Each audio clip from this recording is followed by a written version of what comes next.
I've been a small-time musician my whole life, playing guitar around the campfire and playing with friends. And if anything, that only increases my respect and estimation of the people I'm getting to talk with today. What is maybe the most prolific and accomplished songwriter and singer of our time right now, Serena Ryder. She has been nominated for, you lose count, the number of Junos. I think it's like 9 or 10 or something. And she's won 6 different times. And it's probably, I don't even have that right. She, Much Music gave her Best Video for Stampa, and the Canadian Screen Awards gave her the Best Achievement in Music for Original Song for It's No Mistake off her Utopia album. But beyond music, she's done so many other things. She's started her own studio, Art House, which is almost not beyond a drop-in center. It's a nexus of artistic creation, but it's also a place for musicians and artists to find solace in dealing with mental health. So there's all sorts of stuff to talk about. Serena, you and I have played together once or twice very randomly in the past, but I am delighted that you made time to talk with me today. Well, it's a complete honor to be here with you, Chris. And I was just remembering the jam session that we had to Sweet Caroline singing together. That was pretty awesome. That was actually like Yeah. one of the coolest things I've had the experience of doing, which was, yeah, we should do that again sometime. Sweet Caroline. Wouldn't it be nice if all of the world's leaders before they like went for a debate or something, if they had to sit down and sing "Sweet Caroline" together in harmony just once? I think it would change the whole timbre of human relations. And I it was a agree. wonderful introduction to each other. Uh, Serena, both of us grew up in Southern Ontario, and I think it definitely established my set of values. It must have done the same for you. And you're from a little town, Millbrook. What's it like going back to Millbrook for you now? It's pretty amazing, actually. And when you say, it's established your values, for me, I remember um, how important imagination became in my life by growing up in a small town, right? It was like almost like when you have these boundaries around you, you have this vision that you can go even further outside of, which is pretty awesome. Like there wasn't any there weren't any buses or trains or, you know, even taxis in the village. So in order to get out, you had to have your license or, you had to go to a different high school. Um, so every time I go back now, it's like it's amazing how my I go right back to where I came from in my mind, where my favorite thing to do was to use my imagination and go into the woods, and even just how I trust people, because everything was very we knew everybody that was in town. It was like you were walking downtown by yourself when you were like 8, and it was cool, you know? So there wasn't this like fear that I grew up with, when it came to other people. There was a lot more trust, and I that's huge for me, I think, and that's been huge in my life. Your parents must have been a large part of that as well. Not only just because as you say, you need a car to get anywhere else that you want to go for driving you around, but Hmm. when you're from a very small community, I think the the ideas that your parents have and the example that they set can be more formative. I know I grew up out on a farm, and so it was a very small group of humans that kind of set the standard for what I expected. What did you learn specific things from each of your parents, or Hmm. do you find yourself emulating them today? Completely. um and I feel like that's something that you notice more and more as you get older. It's like, oh, I'm so my mom in this way, or I'm so my dad in this way. And I my dad, I learned sense of humor through him. He was always cracking jokes and always had something really, really smart to say. He's like the epitome of dad joke guy. Like he loves puns. I'm obsessed with puns all of the time. Like I get the groan from everybody. All of like my closest friends are always just like people who just meet me, they think it's kind of like interesting and cool and like, oh, she's so goofy and fun. And then like after a while you just get the like, yes, I see that it's a pun, Serena. I'm like, do you see? Do you see? So a lot of my sense of humor is from my dad, which he's hilarious, I think, anyways. And also just wanting to work with my hands. He was a handyman, so we did a lot of traveling together, and I had um, my own little tool belt, and I would like help him hammer nails and stuff. So like using my hands and building things, I love doing. And then my mom is the epitome of an artist, and I was always so fully supported to trust myself and to trust almost like how art is an expression of God and spirit. That's what I got from my mom, where that is almost her relationship to God is through her poetry and through her painting and through the way that she experiences nature. So she lives her life in a lot of metaphors, and I've completely taken that from my mom. Did you make music with both of your parents? I did in ways I did. My dad actually he would only really sing like in front of me when I was little. And because he's not really like he wouldn't call himself a singer. Like he said he can't carry a tune or anything like that. But whenever we would be traveling together, we would listen to like oldies radio together really, really loud. And he would just scream while he was driving. And it was so much fun. And he was a huge music fan. Like he loved, like my dad's 75, but the music that he loved when I was growing up, it was like the Culture Club. He loved Oh, Wham. He loved um yeah, like he loved pop, like certain pop music, but then he also loved oldies as well. Like he was a big, big fan of Roger Miller, who became my everything growing up. Roger Miller came was it London Swings or King of the Road Uh, probably or uh, what oh yeah, King of the Road was huge for me. Absolutely, you know, that's like his biggest hit. It was, but I loved all of the songs that he did, the crazy scatting, like Chug a Lug, and like, Yep. um, you know, it's Dang Me going was down a the street weird in your yeah. big, oh, dang me.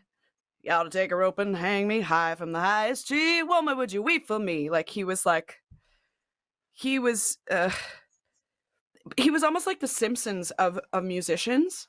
I feel like, you know, like when you're younger, you're like, oh, that's a really funny joke. And then you grow up and you're like, whoa, that was really deep and intense and actually like multi layered. Yeah, and he hid it um, behind that aw shucks Southern accent too. He was a oh, real shucks. acute mind. And Yeah. and did you you must have sung with your mom as well because she was a singer, right? Yeah, absolutely. We did lots of singing. I used to go to summer camp. I actually went to a Christian camp when I was growing up, and I learned how to shoot archery. I got like archery awards at camp and horseback riding and things like that. I got really into that. And whenever I'd come home, I'd have learned a whole bunch of songs, and me and my mom would sing them in the car together. But my mom was a huge music fan as well. She was really into Rita Coolidge, Linda Ronstadt, Billy Vera. Do you know that? What I would you don't. I don't. think? Hmm. Saying I love you. You just don't love me no more. You don't know that song? Oh, I, you got I to check it I out. don't. Is your mom's voice is your mom's voice well, maybe the other way around. Are your voices similar? Yeah, I find that our voices are very similar. I have more of a lower range, um, but we have a lot of similarity in our voice for sure. Mine, I came out kind of sounding like a 90-year-old. Though that's I think that's the difference. I think my mom still sounds like younger than I do when she sings. She's And starting to where look younger than me now. It's hilarious. what was the first instrument you played, and where did that come from? The very first instrument I played was actually the clarinet in school, and then I played the bass Mhm. clarinet. But the first instrument that I chose was the guitar. And that came from I'd been wanting one for quite some time. I started singing and performing when I was 8 years old at legions and motor hotels and singing oldies. Um, and I had gotten to the point when I was like 12. It's like, oh, I really want to. I started writing poetry, and I really wanted um, to write my own songs. And so I asked for a guitar, and my dad found one at a yard sale for $50, a Degas classical guitar. So I learned on like classicals, right? They have the thickest necks. So I learned how to play on that. So um, How big? How big's your hand? it's pretty wide. Like it's pretty Yeah. wide. Like I've kind of short fingers, but I have like a wide. They're kind of equal. They're not piano hands. They're definitely more guitar hands for sure. And where's that $50 Dega now? It's at my house. I love Oh, it. really? I play it. Uh, Yeah. Yeah. I actually had you know how they're like shiny? They're usually shiny. I actually had it sanded down to huh. change the sound of the guitar. So I sanded down the shine from the top and it almost sounds bigger. It's like it vibrates more. When I was 13, I was pretty sure I was going to be a rock star, and my brother and I, neither of us could afford a guitar, but we pooled our resources, went all the way into the big city of Toronto to some big, I forget, some big guitar music store where there was that rack of 50 guitars, and we bought a Yamaha FG 180 that I've played my whole life. It's got a beautiful bass sound. And in fact, it's right here in the closet next to me now. Oh, It's wow. nice to have a guitar that's been a constant through your whole life. To me, I've played that song in so many different places through my life that it's part of kind of what centers me. It makes me feel like I'm back home, no matter where I am. Mm. You've traveled a lot in your performing life, but to me, there's a certain feeling when I'm home, and I've often thought about it. It doesn't have to be a location. Have you ever thought about what makes you feel like you're at home? Yeah, that's actually been it's almost been my like life goal is to feel at home. And Hmm. I know that it doesn't necessarily have to be a place, right? Because it really is inside of us, and it's like it's one of those things that can be said over and over again, but then once you start like practicing it, um, it's presence, right? It's presence. It's being where you are. And the amount that I've traveled is pretty phenomenal, but I don't know how often I was actually present in my travels. And Yeah. now more than ever, I feel the specialness of when I am present in my own body and how that is really being home. And that's something that I'm trying to be more and more grateful for and practice as much as I can.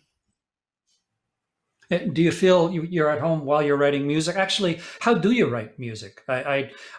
Yeah. I'm currently writing a book, a fourth book, and there are just certain things I need to do to get myself in the right state in order to actually find that I'm creative enough to write something that I want somebody else to read. But uh, do you have any particular way that you write music? And then is there a way that you let other people in on it? I know for one album, I think you wrote 60 songs for one album, but how do you do that?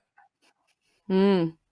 Yeah, it's different every single time because um I feel like one of my greatest gifts is that I've had so many different seasons in my life. Seasons of like being seasons of being a certain way, and each album I've created has been created in a different way as well. And a lot of it has to do with how I experience trust in the moment or how I'm not experiencing trust. And yeah, I've gone from like writing the one before I wrote 60 songs, I wrote over 100 songs for the one before that one. It was Oh, like, okay. you I know, didn't know that. Wow. and yeah, yeah. But then there's times where the whole album comes out right away. And that's how I experienced my last record that is forthcoming. It's coming out soon. But my last album was, I wasn't expecting to make a record, and I was actually thinking, because I have my label now, Art House, and all of these mental wellness programs and different things like that, I had written a keynote speech. Speaking in front of people has actually been one of my biggest fears. I Really? can get up and yeah, it's so strange.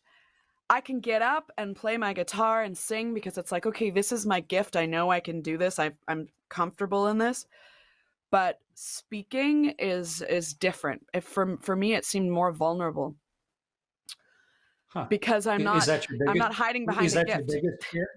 Is that what you're most afraid of, is public speaking, or what? What do you view as dangerous for you, and what makes you scared? Yes, there's a lot of things. There's a lot of things, that make me afraid. But public speaking always has been one of them, and acting is probably acting. Acting Oh, is something that I tried once when I was 18 or something. This thing called the 24-hour project. But acting, huh. because acting is actually, it's embodying. Like, if you do it well, you're not pretending, you're embodying. You're really feeling what you're saying, and you are that person. For me, that's, and allowing yourself to disappear and embody someone else. um it actually feels like exciting to me now, but also terrifying. Like, horses used to scare me, and I started horseback riding. The ocean scared me, and I tried surfing. It's like I like to do the things that I'm afraid of because I feel like growth comes from uncomfortable moments. And so when I had written my keynote speech, going, because I'd been asked so often to talk about my mental wellness journey, and I'd done interviews and things, but actually to get up and speak and tell my whole story was terrifying to me. So I went and I wrote the speech. And then after I finished writing the speech, I was like, okay, this is what I'm going to be doing for a while. I'm not going to create an album. I'm going to go and I'm going to speak around the country about my mental wellness journey. And then the next sessions I had, the entire album came to me because I had opened it up through going to this deep place, writing this keynote speech, that my whole keynote speech ended up translating into an album. I had like Hmm. 10 songs in 10 days. So it's sort of like all those balls that you normally have in the air, by trying to define them into make them cognizant enough for a keynote speech. It maybe helped organize them inside your own head also. Absolutely. It made everything a lot clearer. And just like going to that place that it was like the most uncomfortable place, it's like, it's almost like that's where the gems are, right? That's where it's like, if you dig down deep enough, that's where you're going to find the gems, or like even how diamonds are created, like that whole idea of like being in the most uncomfortable place that you can be, and staying there. And I'm sure you more than most people in the world know that, right? Like inside and out. What's life like for you on the road? Both of us, I've been on the road, ridiculous, but you must have, when you were that 8-year-old girl with your parents, giving you a chance to show what a voice you had, even at the Legion and the little motor hotel in Millbrook. You must have been imagining what it would be like to be a professional singer, a professional museum, and living your life on the road. But obviously, it's been quite different than you imagine. And you've toured lots of other countries as well. How do you manage yourself and time while you're on the road? Yeah, so that's changed drastically since I first started touring, because I've been touring for 20 years now. I started touring straight out of high school, and it was pretty magic at first, because I just kind of, it was like this whirlwind and I just let it take me. And there was some real magic and there was some real chaos. I used to drink a lot on the road. I used to smoke cigarettes. I used to be scared that I wouldn't be able to sing the next day because of the fun I had the night before. But I've been sober for 2 years now, and that has completely changed my not only my touring life, but my life in a way that I feel like I I own myself. Did something specific Yeah. happen? Why 2 years ago? So 2 years ago, I actually stopped drinking because I wanted to stop smoking. Hmm. And I knew that if I had a drink that I would cave and not and have a cigarette. I'll be like, it's fine. I can smoke. It's no big deal. I'll start again tomorrow. And one of my greatest fears on tour was always losing my voice. Always. I was like, oh, am I gonna make it through the end of this night? Because I sing like I have a very strong voice, a very loud voice, and a very dynamic voice, and it's a lot to sing like that every single night. And I was always terrified. And I was like, oh, wouldn't it be amazing to not be scared every time I get on stage if I can do the full set? So I stopped drinking to stop smoking, and then I realized every month that passed how much more dynamic my life was, how much more present I was, how much more satisfied I was. I had periods of time where I would drink a lot, but it wasn't like a full, like, I didn't drink all of the time every day. And, it wasn't like, oh, like, you need to go to whatever, you need to get help. It was more of like, oh, I'm not going to drink so I don't smoke. And then it was like the gift of life in the almost like I started feeling more, and I started being able to, you even start to taste more, in your life. And yeah, it's been a gift ever since. Has it affected Just your feel like, music, do you think? yeah, I do. It's affected everything, definitely my music, because I feel like I'm able to really take care of myself more and be more compassionate because I'm not lying to myself as much. We all lie to ourselves a little bit, but I don't lie to myself as much, and I'm willing to be responsible. And it's almost like responsibility is like my ability to respond is greater. Hmm. So I get a lot more done, and my life is much more satisfying. I was listening to Broken Heart Son, the way you did it with Melissa Etheridge, and that's just gosh, you can't even listen to it once. You got to go back and play that again. It's just so beautifully done together. But your harmonies in that, being able to play your two voices against each other, is just gorgeous and makes the song so much richer, I think, for everybody. Which do Mm. you prefer? I mean, obviously you're a lead singer and you've got that wonderful voice, but do you like singing harmony? I love it. I mean, I prefer if I'm singing with someone, if I could sing the lead or the harmony, and that was those were my choices, I would always sing harmony. Huh. Always. I love s- I love being able to support and uh create something else from something that already is. I love that. Yeah, I'm really looking forward to everything that's on the new one, on the new album, "The Art of Falling Apart." I assume though it features your voice front and center.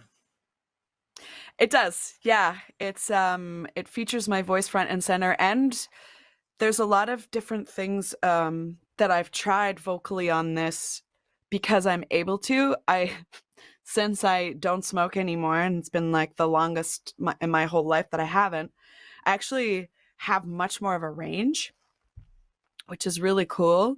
I have a really, I I have a falsetto that I've never had before. I'm able Hmm. to sing falsetto really comfortably, and I can sing like about a half step lower. So I've been playing with Wow. that and just like really, and it was just me that was singing. So I in my mind I was like, okay, I'm going to do all the voices for this. So it's very dynamic in that way. And the art of falling apart is about, all of the different parts of you and the different ways that you can be. And so I really experimented with that vocally as well. Yeah, without the little bit of tar, maybe that was just making a touch of difference on the highs and the lows in your vocal cords. Huh? But Yeah. technology, of course, has changed music so radically. Even in my lifetime or your lifetime, I'm Mhm. interested since you've been on the road for 20 years and singing in public since you were a kid. Uh, how has technology changed music for you? But also, how has it changed music as a way to make a living? Right. Well, I mean, it's changed everything. Um, when I first began recording and writing and things like that, I feel like it's opened this window since then. Then it was very much about 3D, what I actually physically had and physically could play, which was the guitar. And how I learned how to play guitar was by listening to Harvest over and over and over again by Neil Young. So the whole record, I learned how to play the guitar and the harmonica Hmm. by listening to Harvest. And so And such a it's great funny album. because, oh, it's amazing. It's amazing. And so there's Harvest, and then there was a little bit of like Ani DeFranco and Don Ross in there for guitar playing. And Don Ross is just like, right, epic, amazing guitar player. And so the way that he would bash on his guitar and use it as a percussion instrument, and a lot of the gigs that I would do would be solo. So it was more about how I could do something on my own and then record it. And now, and also like all of my songs would end up sounding very similar. Just like, Sure. like Hank Williams had like the same four chords on every song that he wrote. It was the same, like you could just put different lyrics in the melody would be the same. And that's kind of where I ended up after, the first from the time I was 13 till I was like 19, most of my songs kind of lived in the same window. And then when technology started getting involved in my music, that was around my Harmony album, which was 2013, I think. And it was the very first time that I was able to do a whole record like instantly. Like I would write the song and then be able to record everything because my producer, Jared Bettis and John Levine were both engineers, producers, and musicians. So they were able to create the whole track for me while I was writing, which was so amazing for me because like, and for anyone, but I was like, whoa, so we can create all of this in one day. Like I can write it, record it, and it'll be done. There's something really magic about staying with that uh inspiration, and that, you know, that you've gotten from the ether and put into something that's real. That's um very much the plus side of technology and music. And I think to some degree, everybody's better for it because it allows a creative to have more range of capability in a shorter amount of time. But obviously, mhm. there's a downside to the promulgation of music and the distribution of it, and how it is that a bright, talented young artist can actually keep some of the money for themselves from their own creations. How's that affected you, or how's it affecting the artists that you work with, and how did that help you decide to start up Art House? Mhm. Yeah, so for me, I am mostly concerned for the artists that are coming up now, the new artists, the young artists, because I've of course worked my butt off for 20 years and started with just me and my guitar and doing that, but it's like now because of technology, there is almost this impatience that lives in the idea of success and what it means, and the idea of fame and what that means and what it actually translates to in someone's life, social media and things like that. It's like I'm very concerned about um, the fact that people's realities are so etheric, right? That how are they supposed to be grounded enough to live a normal life? But when it comes to art, music, there's all of these amazing artists right now in the world that are coming up that have so much to share. And I feel like I have so much experience when it comes to what it takes to really build a career. And I've gone through the ringer in so many different ways with my mental health, and learned the hard way how to take care of myself and how to start trusting myself. And through my journey and touring and recording and working in with big labels and being super in the industry to going I started indie and then I went to big labels and now I'm back to indie because I feel like I've had that experience and I have the experience enough to know that I can move forward, and I want to be able to share that with artists because we need artists. Artists are the people that are healing the world.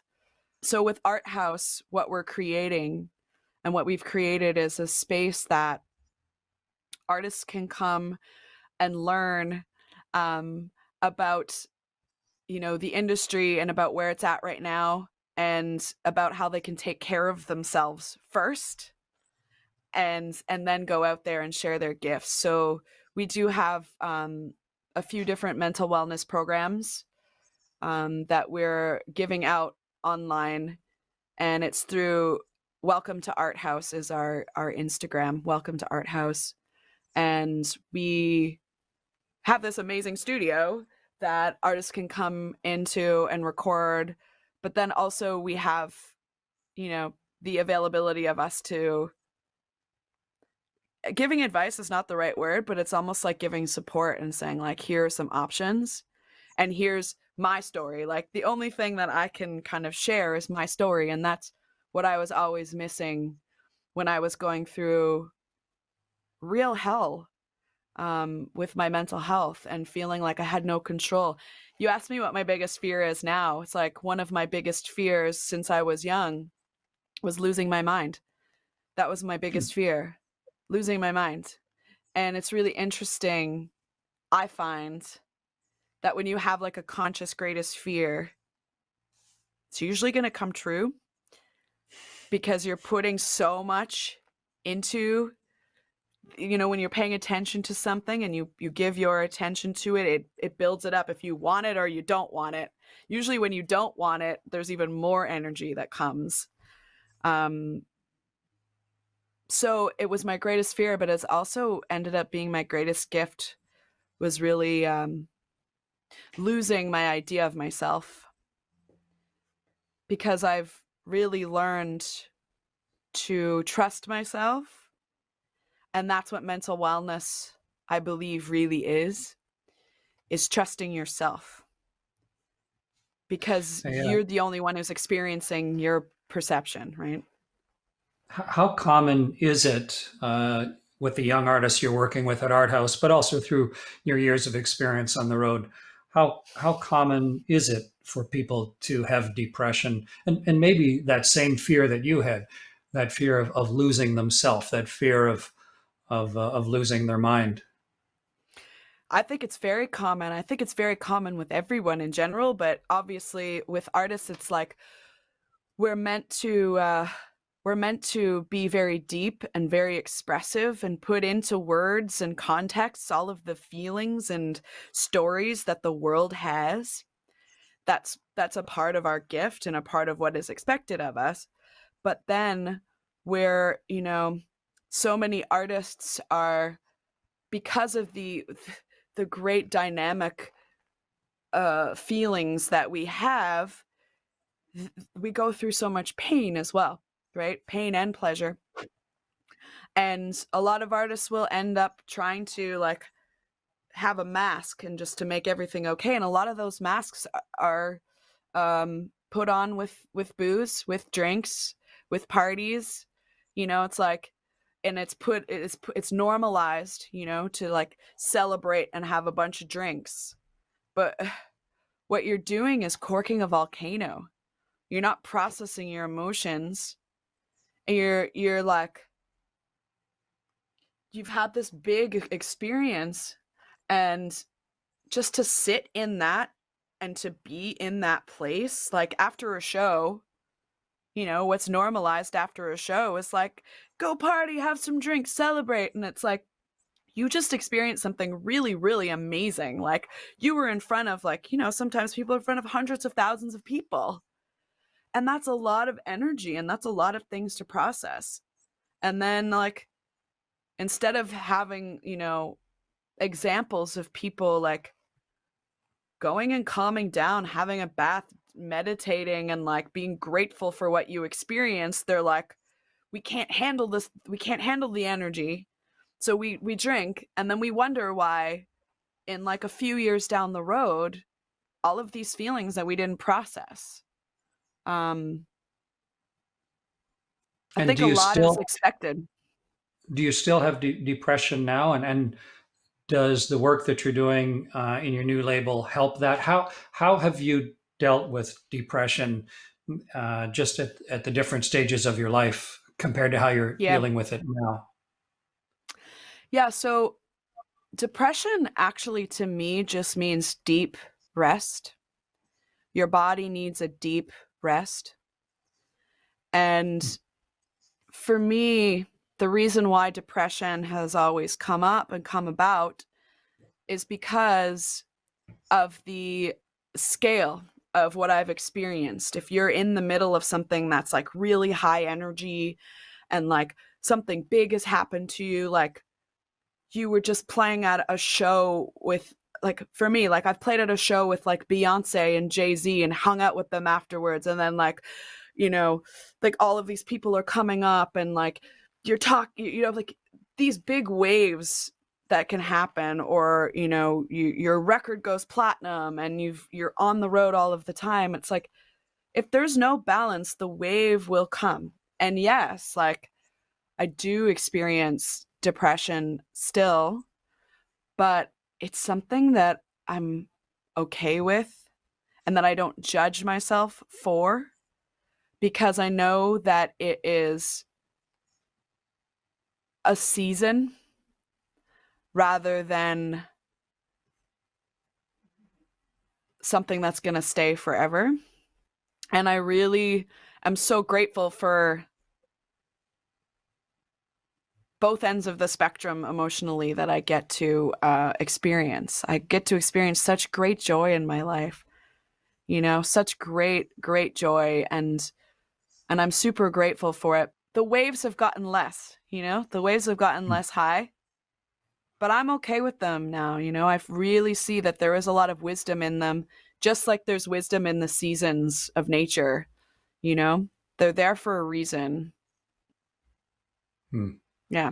And the wellness program that you've put together at Art House, finding balance and sort of normalizing the fact that this is just part of being wildly creative, is there's going to be some balancing vacuum on the other end of it, and expecting it and making it part of who you are, letting people understand that, health, especially here during the pandemic, has Mm-hmm. been magnified to people, I think. But mental health sometimes just gets lost as like an unspoken personal problem, where if you break your arm, no big deal. You put a cast on and everybody signs it.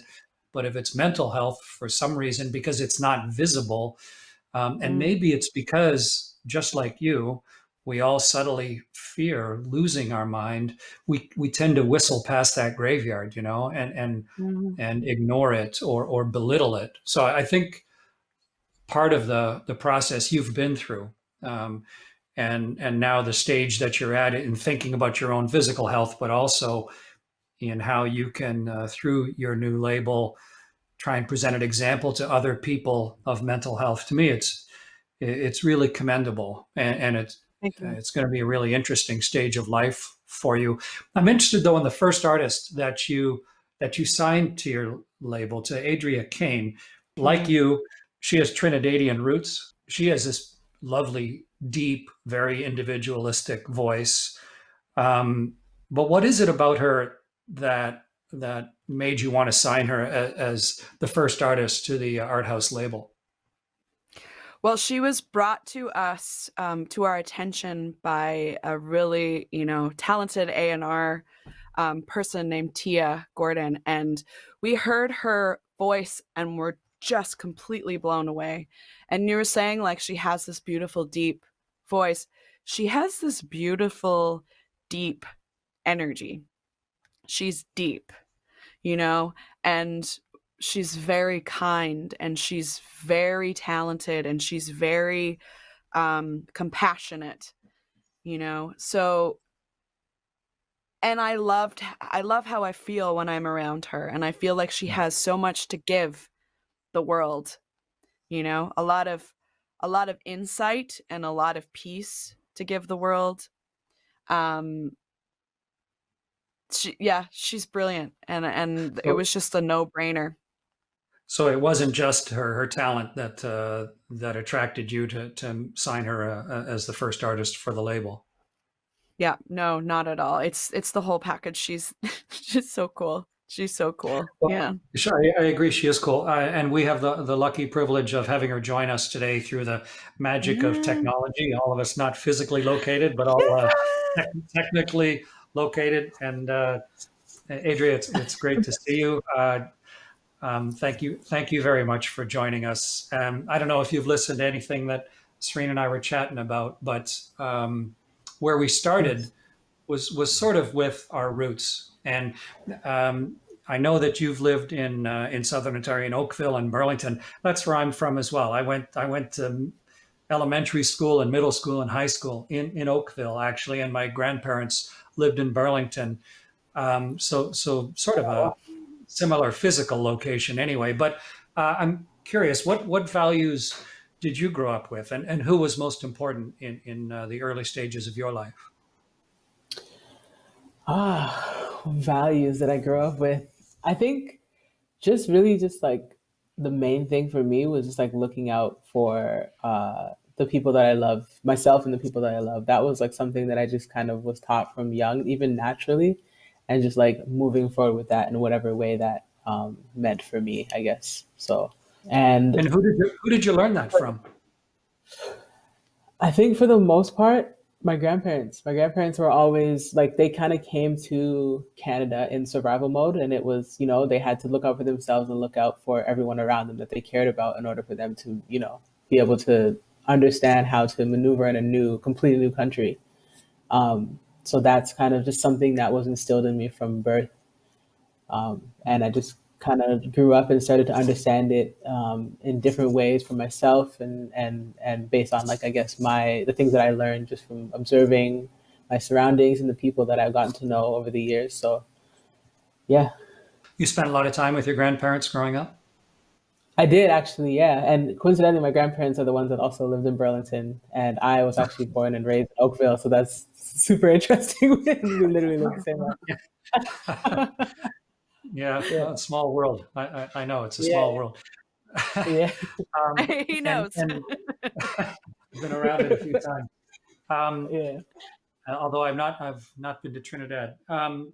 So at what age? I mean, Serena was singing in the Legion at 8 years old. How did music come into that? Did you learn that from your grandparents as well? And when did you start first recording? And I heard a quote from you recently. I'm also, when you get to that part of it, I'm curious: should those early songs be allowed to still be online or not? Oh man, I don't know. It's tricky for me. Like I'm just constant. I'm like a perfectionist, so I'm constantly just growing. And every time I grow, I see the problems and everything that I did in the past.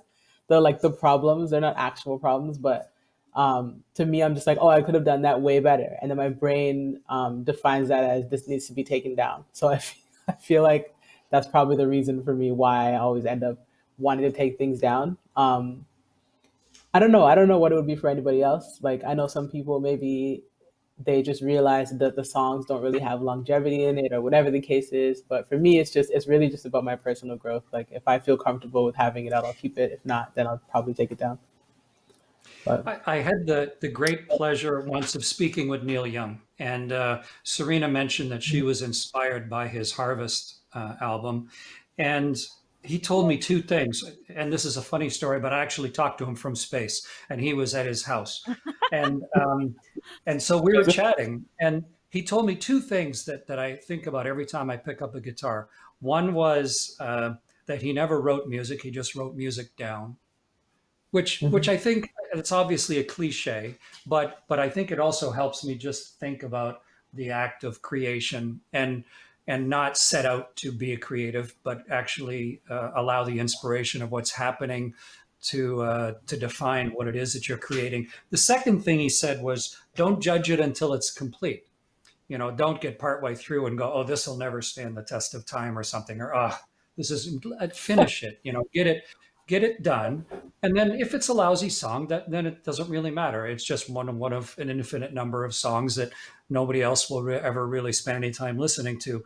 But allow the process to run its course before you inflict your own judgment onto it. And I've thought about that a lot, but most of the songs Mhm. I've ever written are terrible. So I agree with you that I wouldn't want them to be out there in public. Um, I was listening to the song that you did, Blue, and it is Mhm. fascinating, but One it's of my so favorites. complex for a six-string guitarist, a bad six-string guitarist like myself. I'm just curious, just mechanically, did you write that on an instrument, or what is the process by which you can write a song that is so unusually melodic, at least to my ears? Yeah. Um, it was interesting. Like I think that's one of the first songs that I've ever written, where it just kind of came to me. I had a really good friend of mine. His name is Jack Roshan. He's an amazing producer, super talented. And he just pulled out his guitar and just started playing this like melody. And I was just sitting literally in another room and I heard it and somebody was talking to me. And as they're talking to me, this like emotion came to me and I just started almost like writing at the top of my head based off of something that I had gone through and how I felt. And it was like, it was the first time that I felt like I could finally free myself of those thoughts.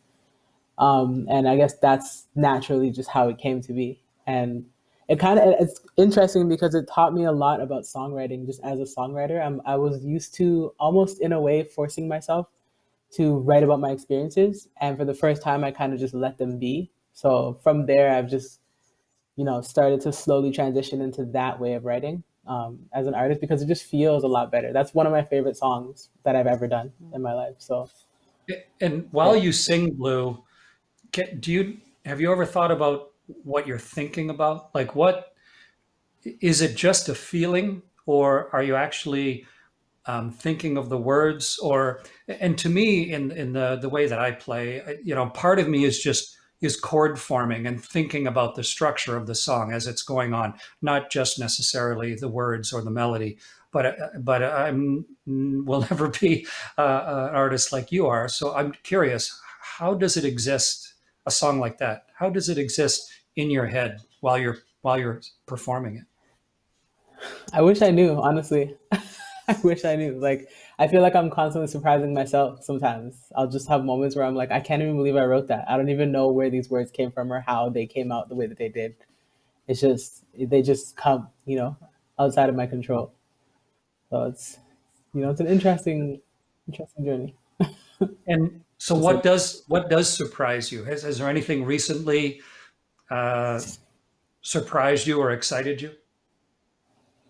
in the music that I'm working on now, I think it's more vocal things that are surprising me, like just the my vocal range and the capabilities that I have are like next level to me. I think I just underestimate myself constantly.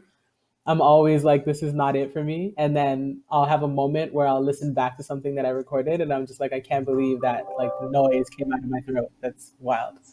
So Hmm. I think that's probably the most surprising thing for me and like challenging myself and realizing the places that I can go and the things that I can do.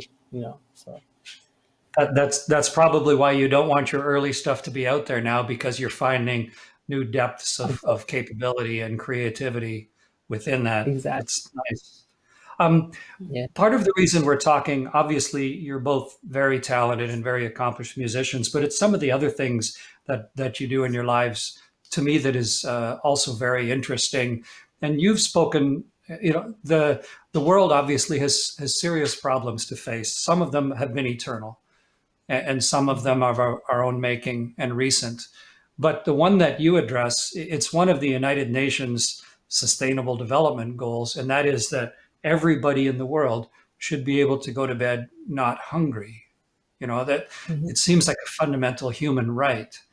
But you've addressed it even in the same environment that I grew up in there in Southern Ontario, with the availability of help programs for people that are hungry. People are at a position in life where maybe they aren't going to get enough food. So I'm curious why. Why have you made a point of talking about food security and food banks amongst all of the issues that exist?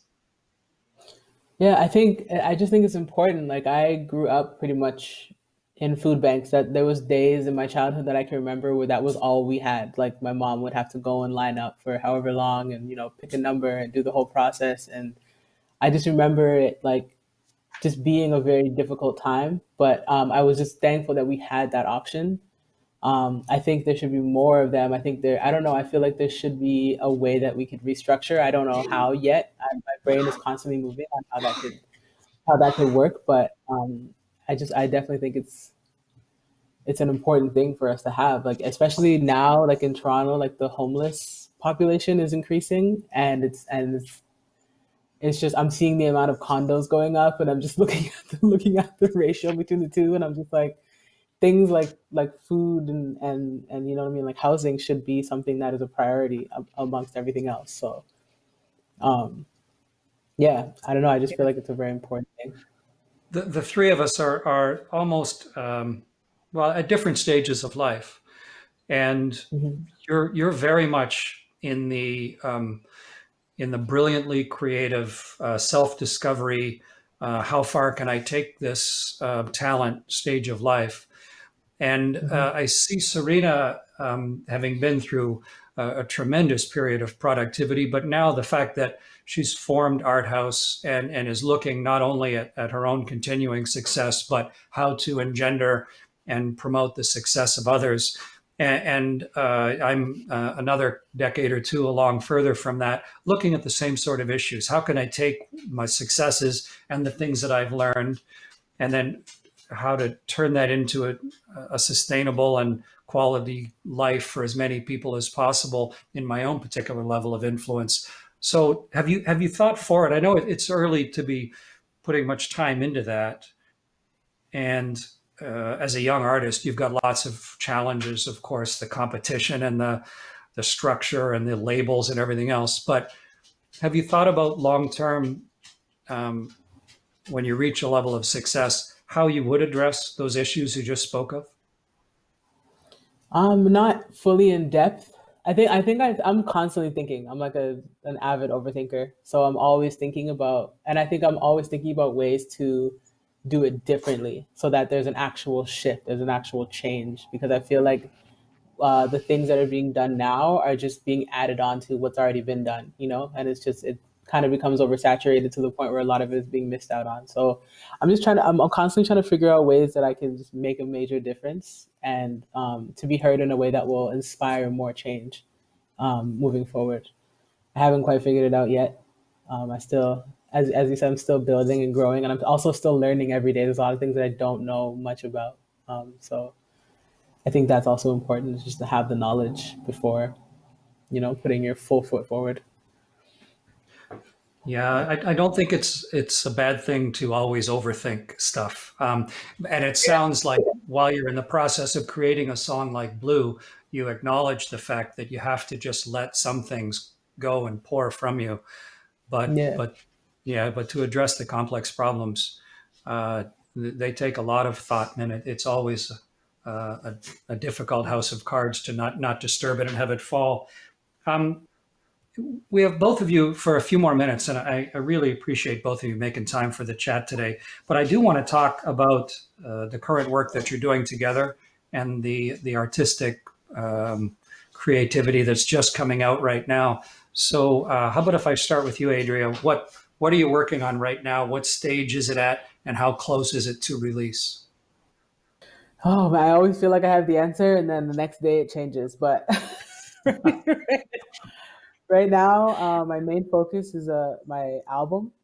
I think I'm in a place where I'm just taking my time with it. Before I was putting pressure on myself to just like get it out and done, because I was like, you've been hearing these songs for however long, however many years, however long the process has been, and it's just like I'm over it. Like I just want to put it out and move on to like the new things, or then there's the pressures of like how to put it out, and you can be over that too. So, but I think I'm learning patience, and I'm learning to just hold that and let whatever comes with the time come until it's time for me to put it out. So that's my main focus right now. I'm also constantly again thinking about interesting ways that I could release it to the world, and things that I can like produce with it. Like I'm working on a book that I kind of want to use as my as merch, like a visual journal.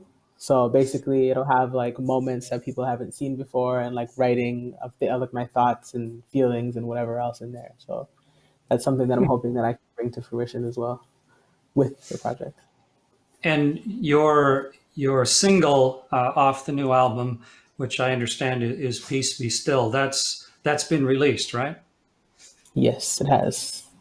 And like Yes. it's being picked up, and what did I read that Spotify on their chilled R&B playlist with like millions of people are listening to your song right now as well. That's got to make you feel good. Yeah, it's honestly it's always a great feeling when I know people are listening, and especially when I have people reaching out to let me know how it made them feel. That's always been the most important thing for me, because I always go into making music from an emotional space, and I just want people to be able to like almost understand like the energy that I'm trying to put out. It's always positive, so it's a great feeling to know that people are pulling back in positive energy, and to share that back with me. It's just a constant exchange of positive energy all around. So One of the United Nations goals also is to reduce inequality. And Mm. it'll mhm. never be accomplished perfectly, naturally, but it's definitely something to work towards.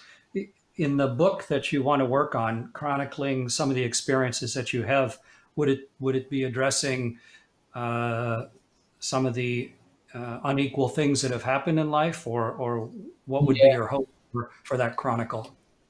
yeah, definitely. I am a very quiet person, just in general. I don't like the idea of like I guess like sharing myself in public spaces.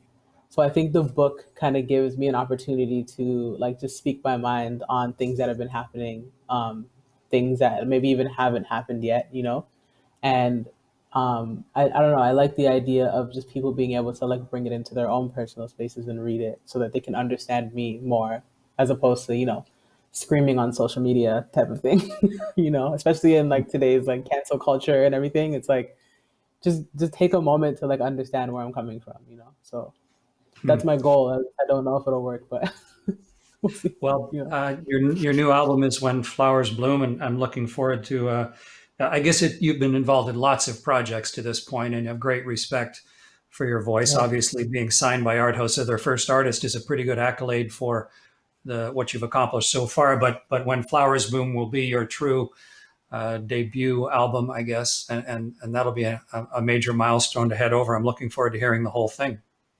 Yeah, thank you. I'm looking forward to sharing it, honestly, and it's been a blessing working with Art House and Serena and everyone. It's Well, thanks. And Serena, we have a few more minutes together. Um, Yeah.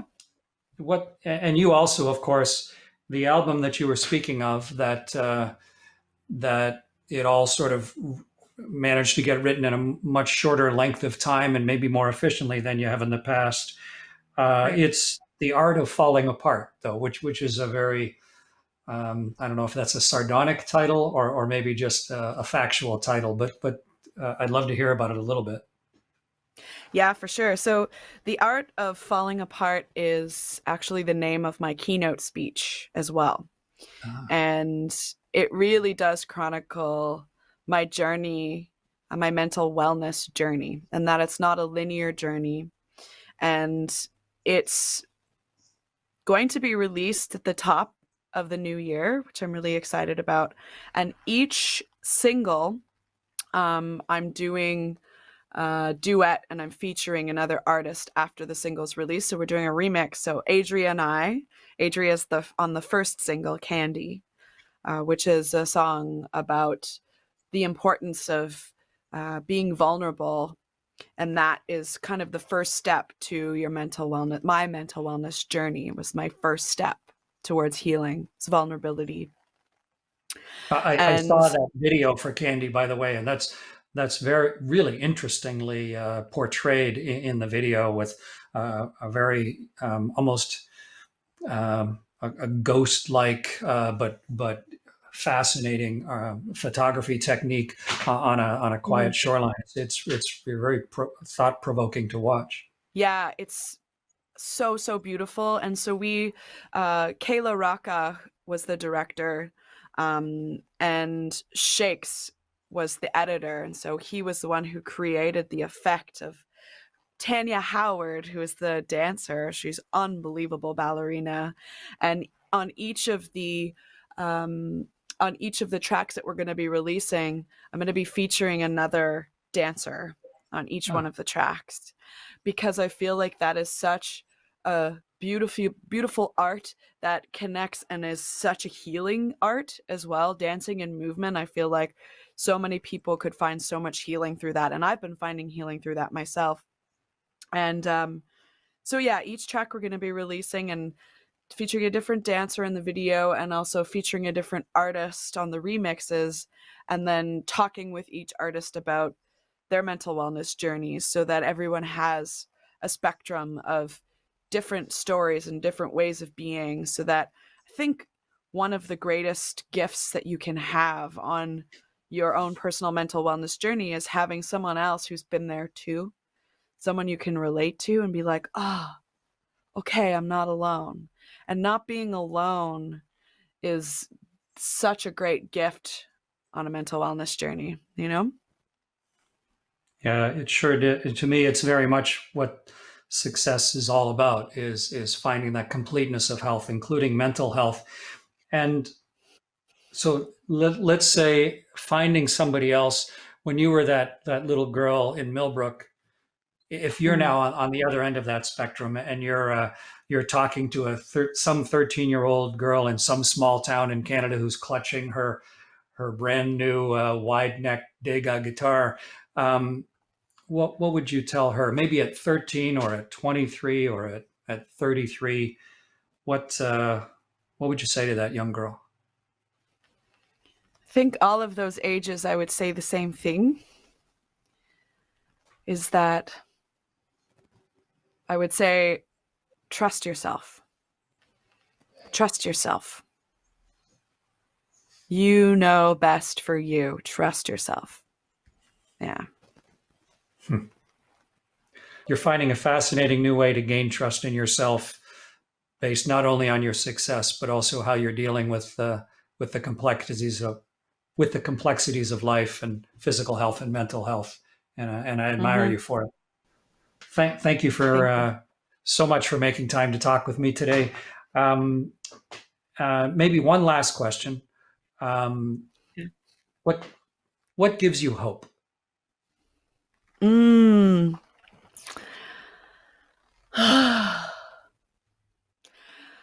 I find so much hope in the joy of the things that I will never understand.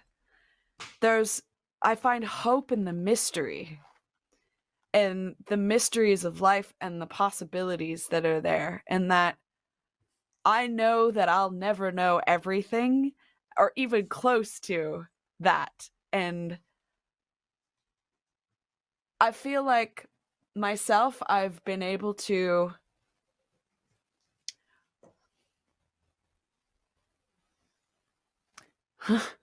I feel like I'm realizing more than ever that nothing is linear. Nothing at all. And there's just so much to discover. Like, that's hope in its in essence, to me, is endless possibility. That's hope. And there's nothing but that. Nothing's for sure. If anything we've realized in this time, right? That's the one thing that's always been true, is that we've never known what tomorrow's going to bring. Anything could change. Yeah, I think that's what's going to keep us ahead of the machines. Artificial intelligence, bah, we're fascinated and hopeful because of the complexity of the unknown and things that we can't understand. Yeah, I think it's a wonderful way to view the world. And I think it's very much influenced your ability to explain it to yourself and then to so beautifully explain it to everyone else. Serena, I'm not sure if you know, but with the guests that I'm having the chance to talk to during this series, we've been asking them to challenge me, an astronaut, challenge the astronaut with something. So, do you have anything in mind that might suit your style of giving me a challenge? I did some digging on you, and I know that you have a song that is about mental wellness that you wrote with M. Griner, which, oh my God, she's amazing. So I would love to hear that song if you're down with that. Sure. Yeah, that song's called "So Easy," and Mm. yeah, Em and I had a lot of fun writing that song together. So yeah, it'd be an honor. I'll try and do it all by myself, but sure, it's a lovely, thoughtful song, and it is about mental health, very much so. So yeah, thanks for the challenge. I'll do my best. Can't wait. Thanks very much for talking with me today, Serena. It was such a pleasure. Thank you.